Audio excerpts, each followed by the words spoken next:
आप देख रहे हैं जेजेएन न्यूज और मैं हूं आपके साथ राशि। पेश हैं आज की प्रमुख खबरें।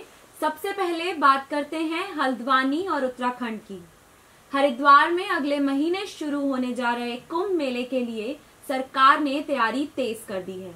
इसके लिए केंद्रीय स्वास्थ्य मंत्रालय एसओपी जारी कर दी है, जिसके अनुसार कुंभ में आने वालों के लिए 72 घंटे के भीतर की कोविड की निगेटिव रिपोर्ट लानी जरूरी होगी।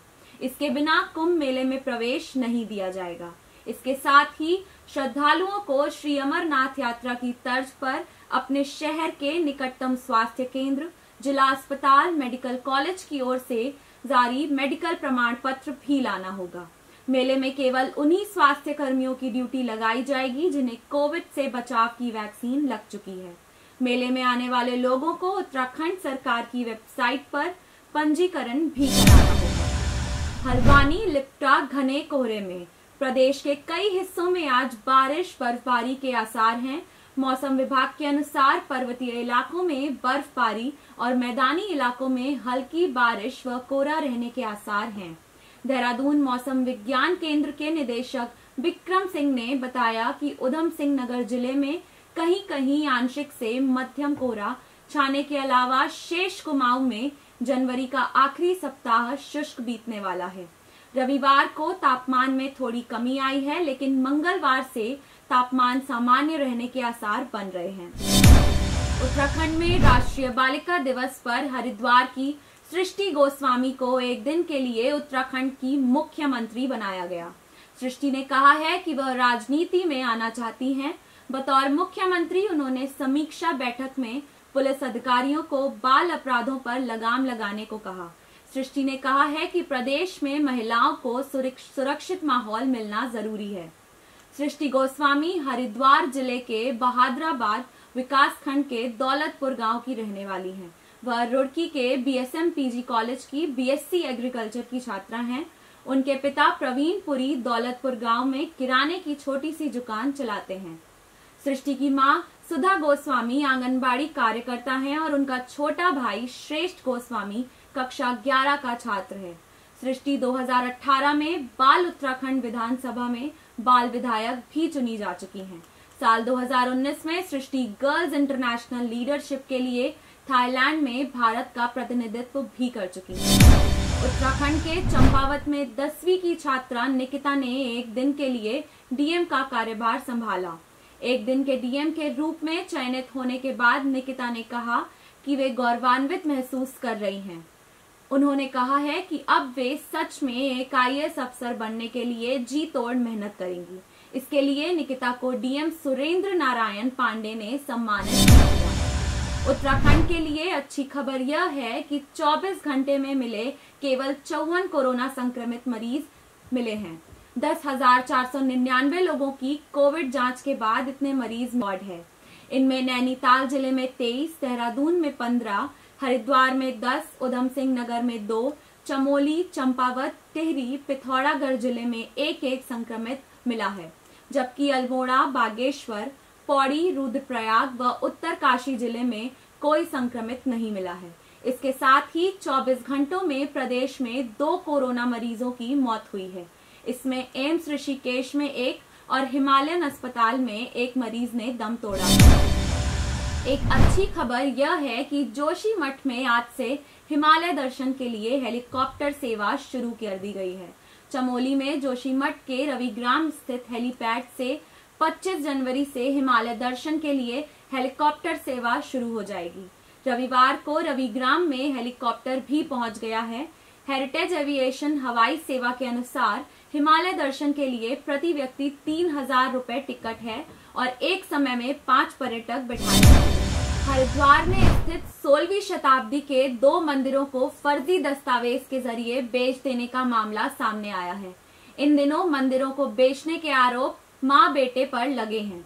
मंदिरों की देखरेख करने वाले कौरा देवी ट्रस्ट की ओर से नगर कोतवाली में एक मुकदमा दर्ज किया गया है।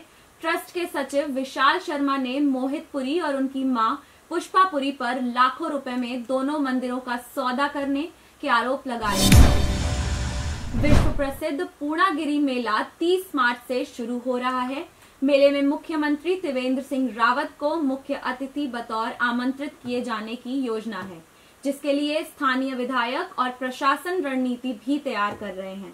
हालांकि अभी तक मैदानी और पर्वतीय क्षेत्र में होली की छलनी की अलग अलग तारीख होने से भ्रम की स्थिति बनी हुई थी, लेकिन अब इसे दूर किया गया है। अब 30 मार्च को विधिवत रूप से पूर्णागिरी मेले का शुभारंभ हो जाएगा। डीडी हाट के चौबाटी क्षेत्र के एक घर में भीषण आग लग गई, जिस कारण घर में स्थित सारा कीमती सामान जलकर राख हो गया। आग लगने से घर में रखा करीब 20 तोला सोना और 4 लाख रुपए जल गए। बताया जा रहा है कि घटना के दौरान घर में परिवार का एक भी सदस्य मौजूद नहीं था, जिस कारण घटना के बारे में किसी को भी सूचना नहीं मिल पाई। अब कुछ खबरें देश और दुनिया की। बॉलीवुड एक्टर वरुण धवन ने लॉन्ग टाइम गर्लफ्रेंड नताशा दलाल से शादी कर ली है। उन्होंने अलीबाग के beach resort the mention house में 7 फेरे लिए हैं। शादी के दौरान दोनों बेहद खूबसूरत और मुस्कुराते नजर आ रहे हैं और फेरे लेते हुए कपल की ये तस्वीर भी सामने आई है। इसके साथ ही वरुण धवन ने खुद शादी की तस्वीरें अपने इंस्टाग्राम पर शेयर की। बॉम्बे हाई कोर्ट ने एक महत्वपूर्ण फैसला सुनाया है। कोर्ट ने अपने एक फैसले में कहा है कि किसी घटना को यौन मामले की श्रेणी में तभी स्वीकार किया जाएगा जब स्किन टू स्किन संपर्क यानी त्वचा से त्वचा का संपर्क हुआ होगा। किसी नाबालिग को नंग किए बिना उसके शरीर को छूना यौन हमला नहीं है। देश में बर्ड फ्लू का प्रकोप लगातार बढ़ता जा रहा है। केंद्र सरकार के अनुसार अब तक 9 राज्यों केरल, हरियाणा, मध्य प्रदेश, महाराष्ट्र, छत्तीसगढ़, उत्तराखंड, गुजरात, उत्तर प्रदेश और पंजाब में पोल्ट्री फार्म के पक्षियों में बर्ड फ्लू की पुष्टि हुई है। वहीं देश के 12 राज्यों में कोआ, प्रवासी पक्षियों और जंगली पक्षियों में एवियन इन्फ्लुएंजा की पुष्टि हुई है। राजस्थान में बर्ड फ्लू से मरने वाले पक्षियों की संख्या 6,595 हो गई है। गणतंत्र दिवस पर किसान नेताओं ने ट्रैक्टर परेड में शामिल होने वाले लोगों से 24 घंटे के लिए राशन उपलब्ध रखने के साथ ही परेड के दौरान शांति बनाए रखने की अपील की है। किसानों ने कहा है कि परेड में किसी के पास भी कोई हथियार या शराब नहीं होनी चाहिए।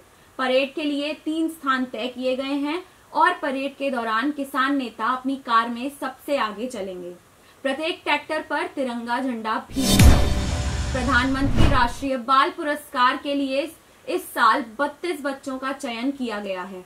बच्चों को यह पुरस्कार नवाचार, खेल, कला, संस्कृति, बहादुरी और समाज सेवा जैसे विभिन्न क्षेत्रों में उनके प्रदर्शन और उपलब्धियों के लिए दिया जाएगा।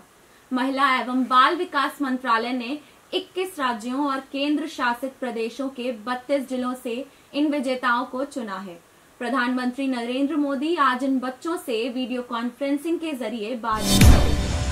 कांग्रेस नेता राहुल गांधी ने राष्ट्रीय स्वयंसेवक संघ पर निशाना साधते हुए कहा कि भाजपा का पैतृक संगठन तमिलनाडु का भविष्य तय नहीं कर सकता।